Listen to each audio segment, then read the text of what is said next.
આજકાલ ક્રેઝ ચાલ્યો છે યાર. 16 વર્ષની દીકરીને, 16 વર્ષના દીકરાને, 17 વર્ષની દીકરીને એક વસ્તુ બહુ ઝડપથી થઈ જાય છે, કેમ કે શબ્દ નાનો છે ને, પ્રેમ બહુ ઝડપથી થઈ જાય છે. તને ખબર આ દુનિયામાં પ્રેમ કોને કહેવાય? જ્યારે તું દીકરો છે કે દીકરી એ ખબર નથી માને, પણ છતાં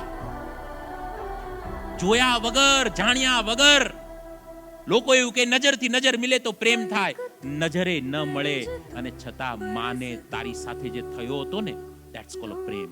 એને પ્રેમ કહેવાય. તું જે કરે છે ને એ તો બહુ ડાલડા ઘી છે. પ્યોર ગાયનું તો ચોખ્ખા ઘીની તો વાત જ છોડ દે. આ પ્યોર ડાલડા ઘી છે, 30 રૂપિયા કિલો વાળું છે. જ્યારે ઓરિજિનલ ખબર પડશે ને કે આ તો ડુપ્લિકેટ ઘી છે, ત્યાં તું એટલો આગળ વધી જઈશ કે તારી માટે રડવા માટે આંસુનો સહારો જિંદગીમાં રહેશે, બીજું કશું જ નહીં. જીવનમાં 30 વર્ષ સુધી જ્યાં સુધી કારકિર્દી ન બને ત્યાં સુધી કારકિર્દી બનાવવામાં પ્રેમ કરો અને પોતાના માતા પિતાને પ્રેમ કરો. જો આ બે જગ્યા છોડીને ત્રીજી જગ્યા